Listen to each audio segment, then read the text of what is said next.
That'll be cool and bad. Yeah. Do you have like a car you can bring out there? My cousin lives up there. All right, guys, let me start to catch up. So I desperately want you to realize a lot of math is like this. If we put a line into mx plus b format, we see all kinds of stuff, and we can go the reverse. If I knew the slope and the y-intercept, I could write the equation easy. So on this problem, circle, okay, x minus h squared plus y minus k squared equals r squared. If I knew the center and the radius, I plug them in, I'm done. Next. So I can see what the center is. 2, negative 4, I like it.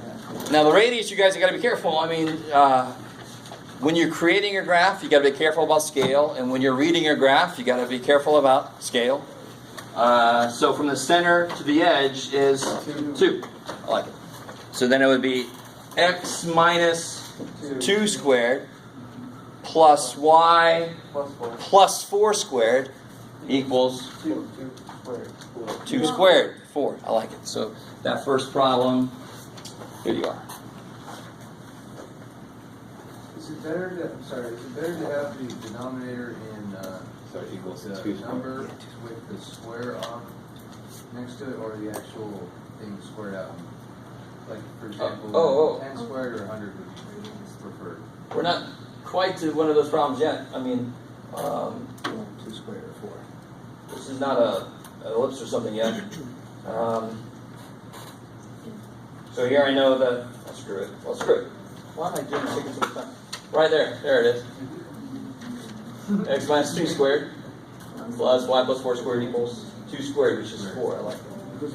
You guys get the idea that if there's a certain specific shape, when I graph it, the equation has to have a very specific shape to it also. It's nice that they go hand in hand. So if I have a line, that's a very specific shape. A line can go like that, it can go like that, it can go all over the place. But the shape of the equation is the same. Just so if it goes like that a little bit, well, the slope is a little bigger. Now that number's a little bigger, but it's got the same shape. Circles, I can change the center. I can change the radius. Can you guys imagine a circle there? No? Takes a little bit of... Okay, good. But the equation should have the same shape, and I just throw the numbers in that represent the bigger radius or the different center. All right. So that's what that one should look like for that first one. How are we doing so far? And the equation has got a minus in it. So if the h is, if the center is 2, comma, okay, well that's 2, so it's x minus 2. And if the k is negative 4, then that's y minus negative 4y plus 4. Which relates to why we change the sign when we pull it out of that kind of thing. When it's in the form, we pull it out, we change the sign. Okay. So what did they tell you? Number 5 says the radius is 10, and the center is Negative 5, 2. negative 5, 2. So this is an easier example than one we just did. So instead of having to read it off the graph, they just told it to me. So this should be easier. X... Plus 5. Yeah, minus negative 5, so plus 5. Squared. Plus y. Minus 2. Squares. Equals 10 squared. 10 squared, yeah. Or 100. Which is better, do you think? 100. 100 better than writing 10 squared? Totally. Because you don't want to write a final answer equation that has a problem to solve in it. Does that make sense? I don't know if that makes sense. Don't say 10 squared. Don't make me have to square it, although I should be able to. You don't want the person reading your work to have to do work to figure out your answer. It doesn't make any sense. It should be the answer. Right? All right. That was a long diatribe on something that's not even that important. Sorry. But yeah, do put 100, not 10 squared. How are we all doing there? Is that all right? I mean, let that be almost too easy to believe. But the circle equation should be, like, pretty easy, because a circle is pretty damn easy. Now, ellipse and hyperbola a little bit more difficult, but still, they're not that. This is differently shaped in the different directions, which makes sense of why the numbers have to be different on the x and y. That explains why it's differently shaped in the x and y direction. So I think it's one more circle problem, right? Number 6. There it is, peeking up at you. So, of course, here, it's not in the right form.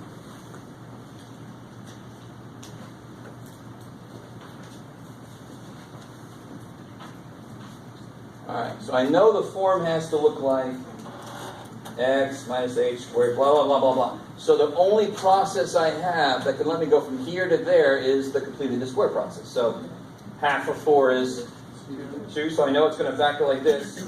2 squared is 4. That's crazy. So I better add 4 to both sides. Half of negative 6 is negative 3, so I know how that's going to factor then. Then you have to add 9, so you better do that to both sides. You gotta love that. The 2 steps are simple. And the first step tells you what the answer is going to look like. Half of 4 is 2. All right, there's a 2 in there. Half of negative 6 is negative 3. All right, there's a negative 3 in there. And that's important because your center is going to be in the wrong place if you don't put the right sign. Equals 16. So the center is 4. the radius is 4. The center, Negative 2, 3. the center is a point, so it needs those 2 parts to it. You had to graph this one too, right? Yeah. All right, let's see. Let's be exciting. So I want to graph.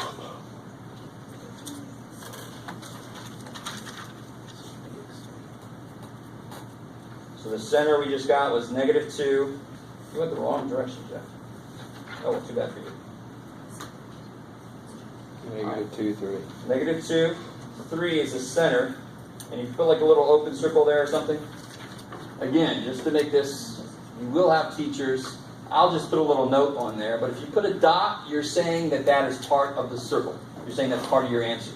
That is the center. It helps me get my answer. So I just put a little open circle there saying, this ain't part of it. Leave me alone. And then from there, how far do I want to count out? 4. 4. So from the center, I go 1, 2, 3, 4. 1, 2, 3, 4. 1, 2, 3, 4. 1, 2, 3, 4. And then you pretend like that's a circle. Make it really big. Maybe ears. Yep. Alright. Now it's a who for Whoville. I like that. No. Okay. Alright, how are we doing there? Is that cool? Circles are so nice. Yes? Jeff, can you do the number 1? The Sorry, which one? number 1. On the practice test or on the in here? The practice. Yeah, This one. Yeah. Okay. Well, you can see the answer. But hopefully now you guys have seen a different reason why to think this way. Where's the vertex of this? Come on now. Where's the vertex? 1, 2. I love it. The vertex is 1, 2. Is it opening up or down? Down. Down. I love it.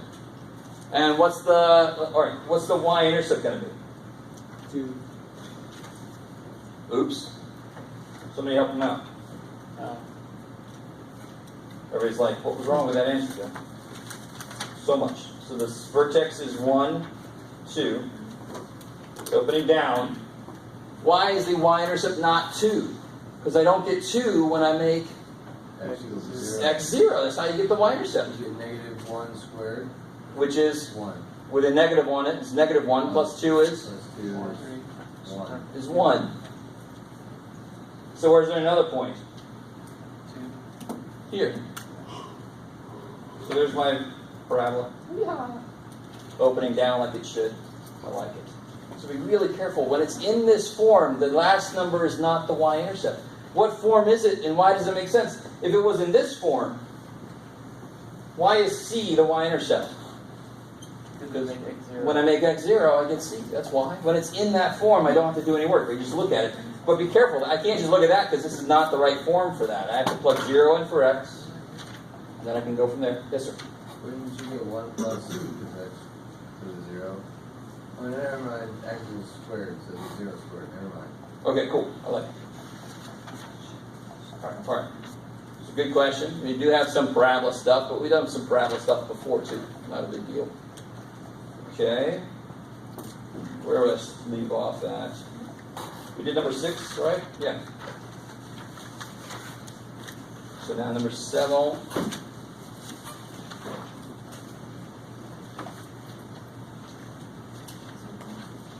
So it tells you it's an ellipse, but how can you tell? It's an ellipse. Two things. It's plus.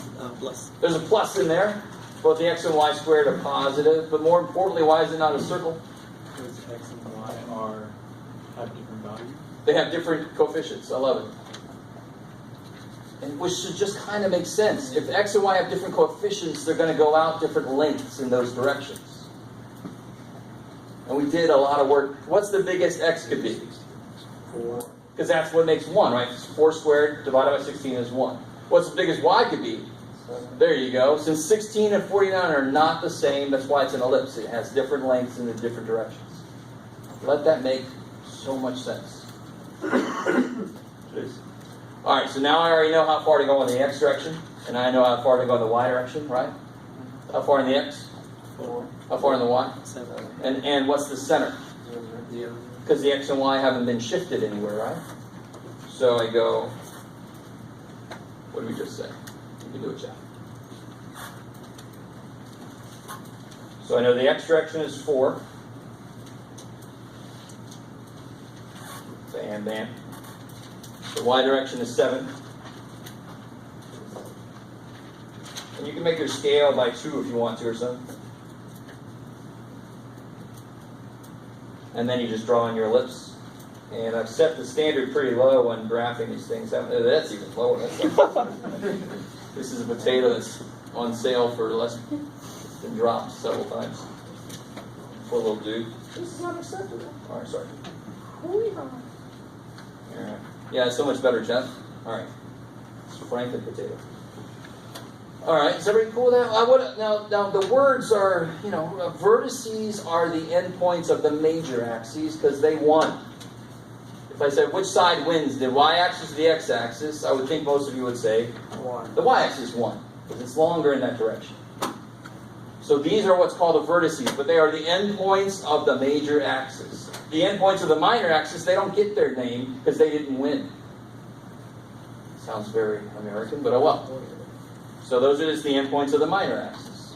I like it. You guys see something with me? I'm not as big about terminology. You do kind of have to know what some of the words mean. But I'm not going to make that part of what makes you pass or fail.